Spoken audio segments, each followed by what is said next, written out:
Muskaan translates into smile. I just wanted to build a brand that made everyone happy, whether it was, the packaging or the formula or charity aspect of it, or just like when they put my lipstick on, it should make them feel like, okay, I'm going to have a great day. Welcome to Mindful Businesses, presented by Sarani. I'm your host, Vidya Iyer. In our podcast, we bring to you brands which are mindful in their practices and processes. A mindful business adopts and employs sustainable social, economic, and environmental practices. Today, we have with us Sabine Zia, creator and owner of the brand Muskaan, the cosmetic brand with which you not only look good, you can also do good. Sabine joins us via Zencaster from South Philly. Welcome, Sabine. Thank you. Thank you so much for having me. I really appreciate it. I was doing some research. The amount of toxic substances, like the ancient Egyptians used lead in their face powder, or the Elizabethan, I will get that word right now, used arsenic-laden face powder. Tell me a little history about the cosmetic industry. So I think in the 90s and even probably in the early 2000s, there was still lead found in a lot of the lipstick, especially the corporate brands. It's just something that they pulled from history and it worked for people without realizing what the health hazards were. And as we grow and time passes, we've learned a lot more about ingredients and, what's good and what's bad. So the industry is changing according to that. But I just remember, like, when I was younger, my mom would wear lipstick, and obviously as a little girl, I would be intrigued by it. And then as I got older, I would learn about all the lead content and all the hazardous ingredients that were in there. So, learning and getting more information as we advance, I think the industry is definitely changing, even in the corporate world. I mean, I think they still have a lot to change, but small brands like Muskaan and many other brands that are really great in the industry have changed the entire image of what goes into your lipsticks and what goes into your makeup and how to stay healthy via cosmetics. So why were they using lead? I know lead is used in ceramics, in the glazes in the ceramics, non-ceramics. It's I believe it held the lipsticks together. It gave that color payoff as well. So it was more about just like putting together whatever it took to put that product together. They did it. So I think there was always a lack of ingredients and a lack of supplies back then as well. Today we have endless options to put things together, which is still a learning process. From a chemist point of view, it's still something that I feel like we're all learning, and every day it's a new challenge of like, okay, we have a natural product, but how do we stabilize it and how do we preserve it and make sure that there's no bacteria growing? So, it's still something that we know is out there and is possible, but we still need to play around and test it out. Yeah, and there's far more awareness now about what these different ingredients do to our bodies compared to in the early, even 1900s, because I believe till 1938, the cosmetics industry did not have to list their ingredients.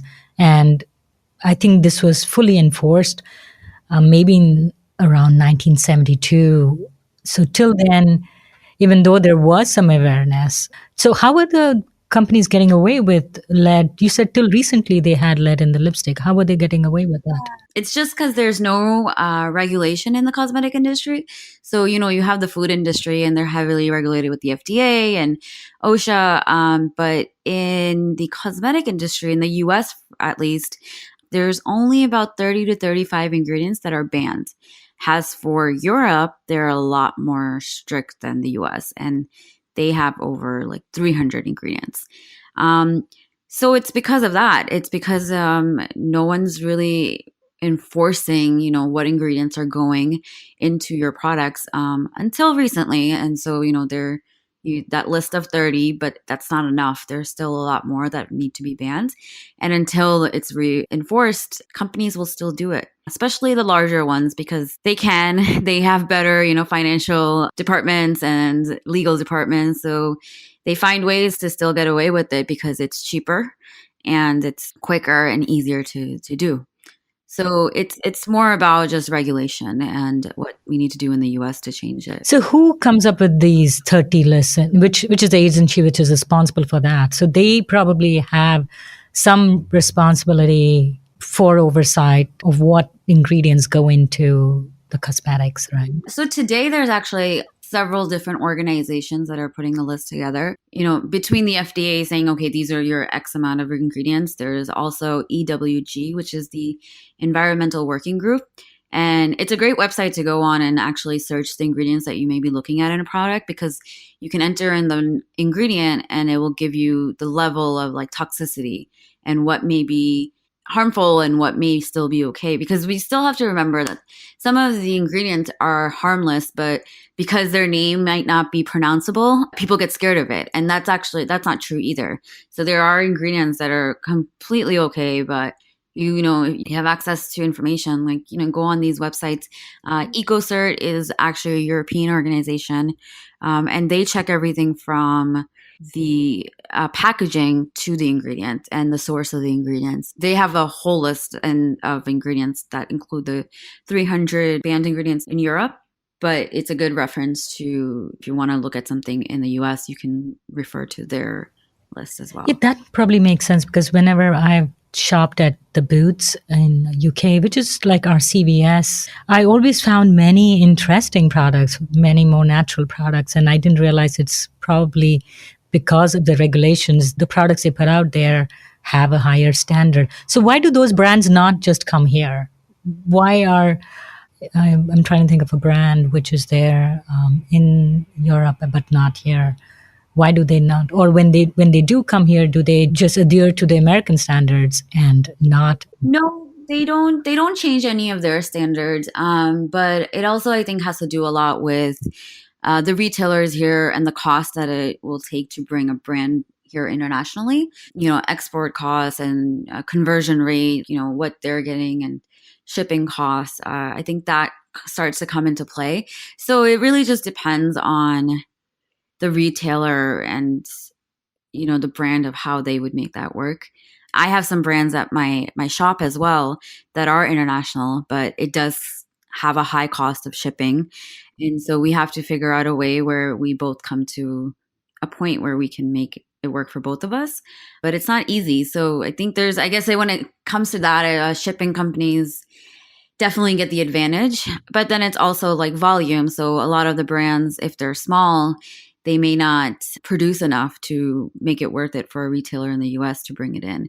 And to give small orders, you'd have to pay for shipping every 2 months to reorder the stuff, if that makes sense. Yeah, like there's this brand called Forest Essentials in India, which is beautiful. I used to buy some of their lotions and other products, which were, I would say, a little bit more expensive than going out and buying another higher end brand. They were very, very good quality, well packaged, and thoughtfully made.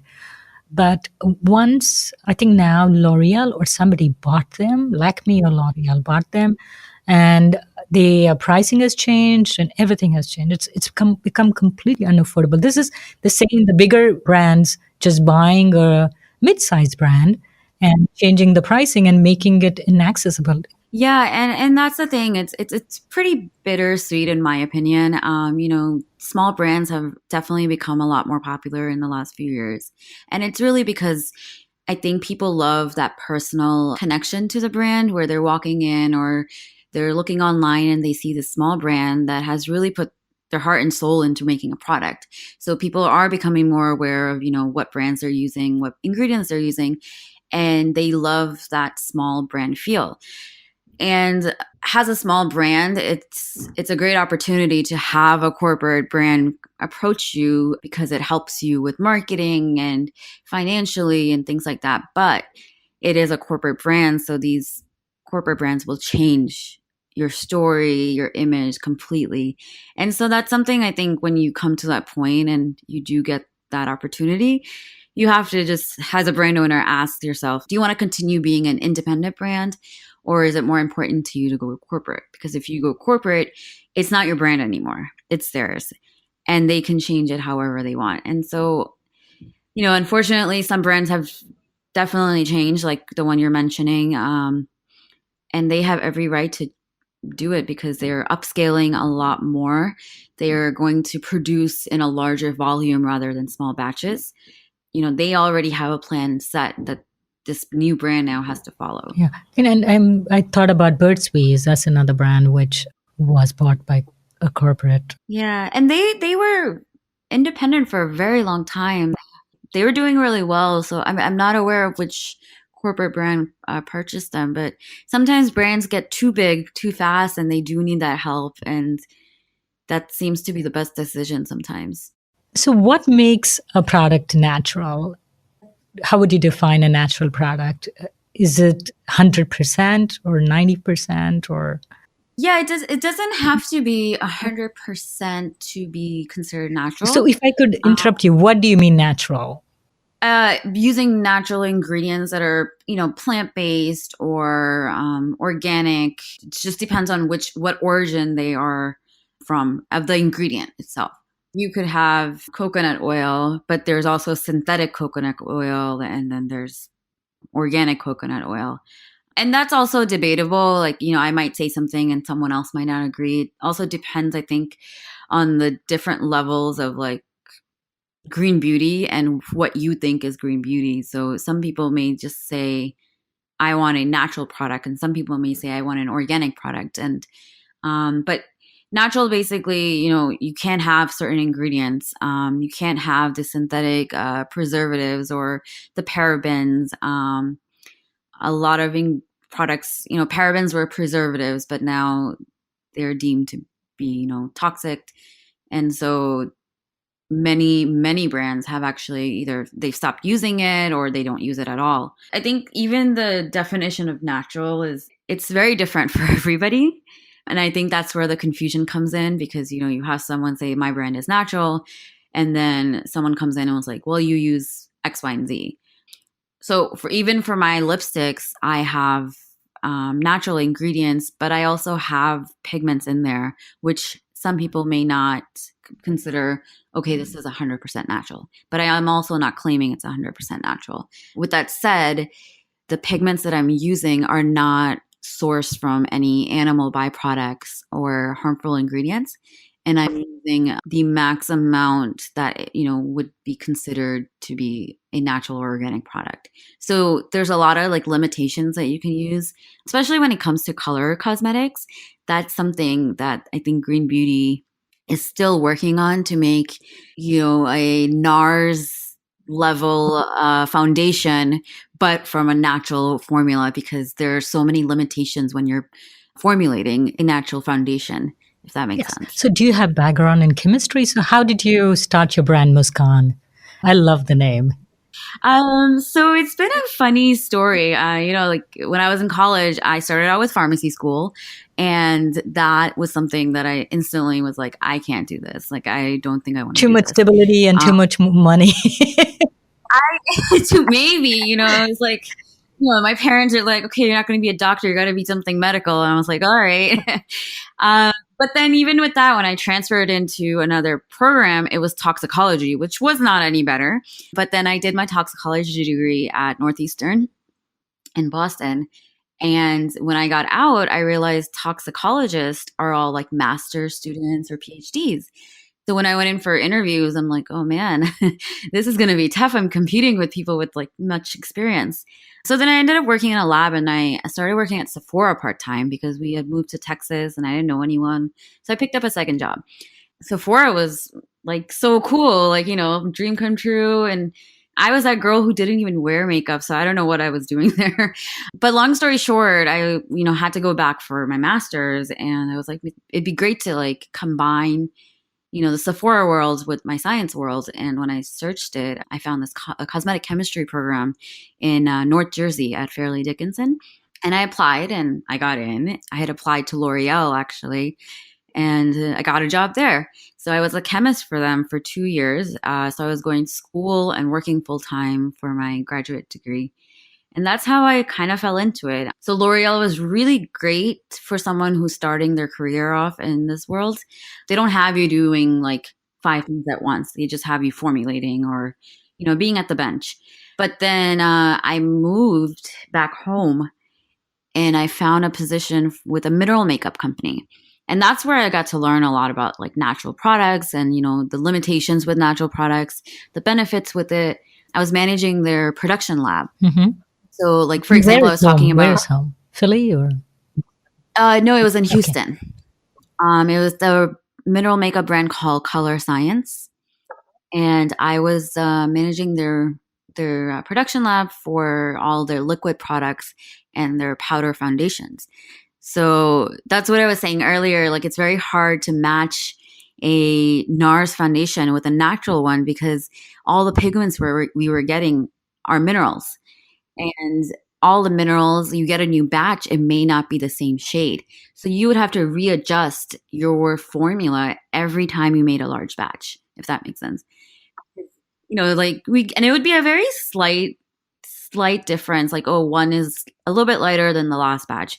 But when you put it together, it was a big difference. So, if you're going and buying your refill, you're like, hey, I'm like, tan, and you get another refill and it's not the same shade, you're going to be upset as a customer.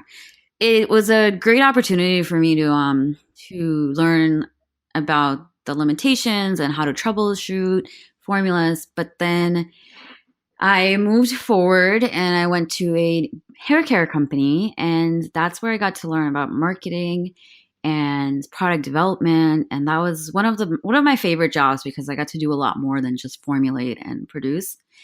And then so when I moved to Philly, I realized there aren't a lot of job opportunities here unless I like drive up to Jersey or New York. And eventually I wanted to do my own thing. So my husband was very supportive, I must say. He's like, let's just go for it. So that's where Muskaan was born. And Muskaan, it translates into smile. And I just wanted to build a brand that made everyone happy, whether it was, the packaging or the formula or like, charity aspect of it, or just like when they put my lipstick on, it should make them feel like, okay, I'm going to have a great day. So I thought Muskaan would be a cute name. A lot of the indie brands have very unique names. Sometimes you can't pronounce half of them. And I was like, okay, well, I'm sure Muskaan, is unique and will work well with, the image, but it's a very nice translation. So let's do it. And lipsticks are something that like is easier for someone to try if it's a new brand versus like a mascara or foundation because it's, your eyes and your skin. But lipsticks people are always buying and it's also easy to try on. So I always say like, you can see all the lipstick colors. If one you're not really used to, just try it on. If you don't like it, you just need to take a tissue and just wipe it off. So I thought I would start with that. So I have 5 shades right now, and they're all certified vegan, cruelty free, gluten free, and Halal, then also, halal free. and that was a pretty big learning experience for me too, because some of the certifications there's a lot to it. There's a lot of paperwork. There's a lot of questions, and it is not cheap. So, but I thought it was all worth it. And I also wanted to find a way to really stand out because there's a lot of great brands out there that have lipsticks. And so I wanted to see, what would be something unique to my brand. And halal is it's similar to kosher if no one's familiar with that. But it's for the green beauty, the clean beauty world. What makes a product halal is they will inspect the raw materials, but on top of that, they'll inspect the production line to make sure there's no cross contamination with animal byproducts, GMOs, and alcohol. So, for anyone looking for a clean product, you always look at products that certify their ingredients. But we never asked the question like, was it also produced clean? Was there any cross contamination during production? So that's what they check, and that makes it halal certified. So I thought that was something unique, and I believe there's still a lot more education that needs to be done on my part to introduce and educate on why halal is for everybody in terms of the lipstick. And so I think it's something, again, new to the market, but something that would interest people. It's pretty popular in Europe and in the Asian market. To be certified as halal, I have two questions. So, who certifies you as being certified halal through that procedure that you just explained to us? And second, should they be free from animal testing too? So, would that also, though it's not, you're not using animal products, it's not there in the assembly, in the manufacturing line. If you tested it on animals, would that be considered a violation to be certified? Yes, it would. They test for everything because this isn't considered a food item. So, there's different guidelines for the food aspect of it, but because this is a cosmetic product, they want to make sure that there's no animal byproducts, no animal testing with the ingredients and during production. So they ask for every ingredient's MSDS sheet, which is like the material safety data sheet. And then they will ask for the origin of every ingredient. So they will look at a lot more detail than other certifications do. And then they actually go to the production facility and double check everything. When people ask, like, what's the difference between halal and maybe vegan, if there's a milk cleanser, that can't be vegan certified. But a milk cleanser can be halal certified as long as there's no animal byproducts or they're using like oat milk or whatever. So, if you look at the ingredient list of regular big corporate brand lipstick and your ingredient list, what would be the main things that you've eliminated from the corporate brands, and which would be the more important ingredients in yours, which you said, yes, now I substituted? Parabens, beeswax, that's something people used a lot in like the corporate ingredients. That wouldn't be considered vegan. Lanolin oil, that was something that a lot of people did not prefer. So no parabens, propylene glycol, and then a lot of the pigments, like there was an ingredient. It was red. It was red in a number, and they were sourcing it from beetles. And that was a very common ingredient in a lot of like your ingredients, a lot of your lipsticks in the 90s. I think carmine. Carmine, yeah. I was like, sorry. And so that, and then also synthetic perfumes too. So instead of adding flavor to your lipstick, especially because you're tasting it, they used synthetic. So it had alcohol in it, and it was just not a real flavor. So a couple of things would be those, I think, that are not in mine. Even I think today there's some products that are like 100% organic, but their pigments are very sheer because when you have to be organic, you can't use a certain level of the pigments, even if they're from a natural source. It's just depending on like what type of product you're looking for and what type of pigments you're looking for. If you want something with a lot of color or you just want something sheer, there would be different levels of that. So you have right now lipsticks. What are your future plans? Ideally, I do want a full line of my cosmetics. Like I said, lipsticks was a good way to start it because people are always, intrigued to try a new lipstick. But once I have a loyal base of customers that, trust me and know that, okay, the Muskaan is a good brand and they're loving it, I eventually do want to move forward to mascaras and eyeliners and foundations. Foundations are probably going to be the last item to complete everything, but do like, your bronzers and highlighters. And then hopefully if it's doing really well, then get into skincare eventually. But right now the focus would just be to grow the cosmetic color portion of it. And then we do give back. So it's called Mission Muskaan.